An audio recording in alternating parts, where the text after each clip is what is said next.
Ever wish your morning news came with a side of hope instead of a headache?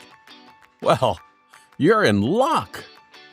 Today we got a Star Trek fan from Fuquay Varina here in North Carolina who finally made it to space, ashes and all. A goat crew munching their way to environmental stardom. In a Tennessee town that proved one family didn't have to face heartbreak alone. Stick around and by the end, you'll have a dad joke guaranteed to make your coworkers groan, or at least roll their eyes. And here's a hint. It involves a donkey and some earmuffs. I'm Steve, your friend, your neighbor, and the guy who's just glad you're here with me this morning.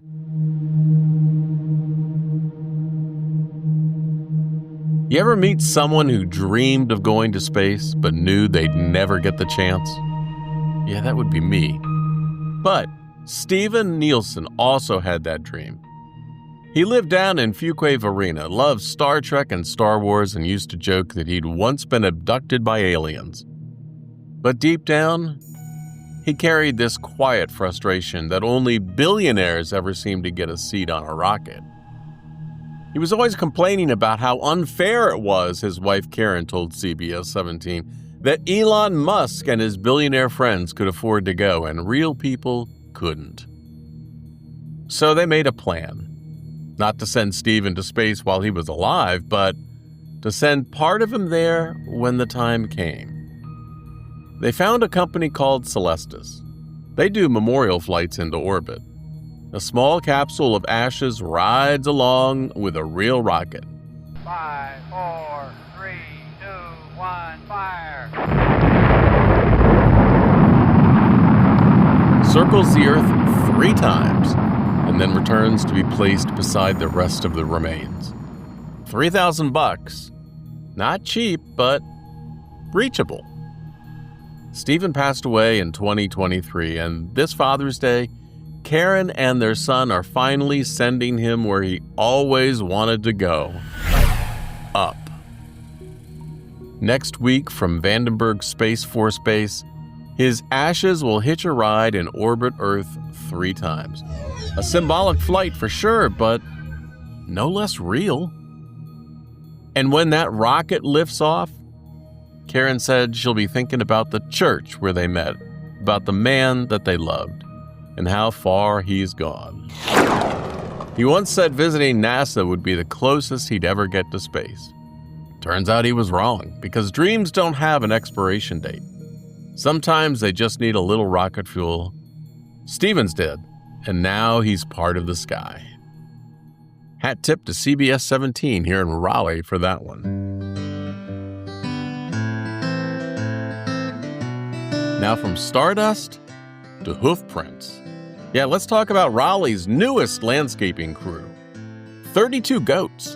No gas, no engines, no PTO requests.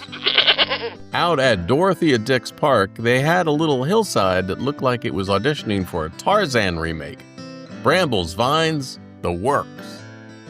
Instead of breaking out the heavy machinery, they called on Goats on the Go.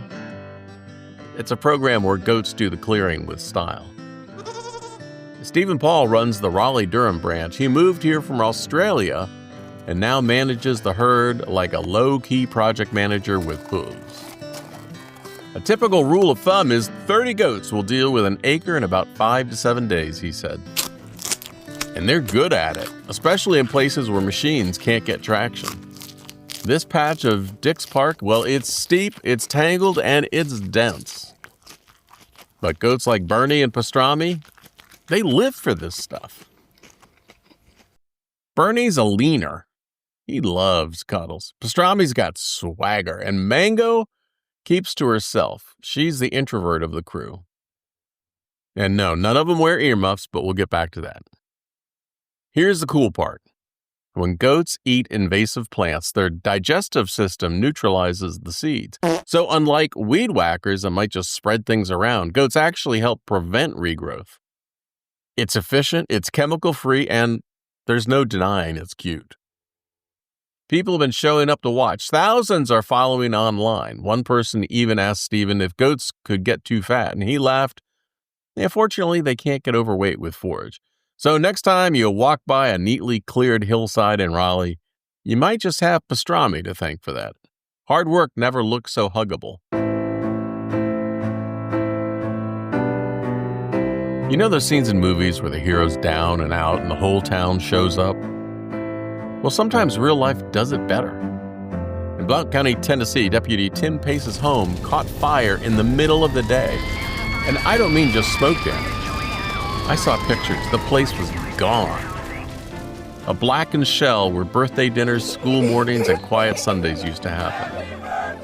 While his family tried to make sense of it all, one of his fellow deputies, Ryan Hickman, was finishing a workout at the gym.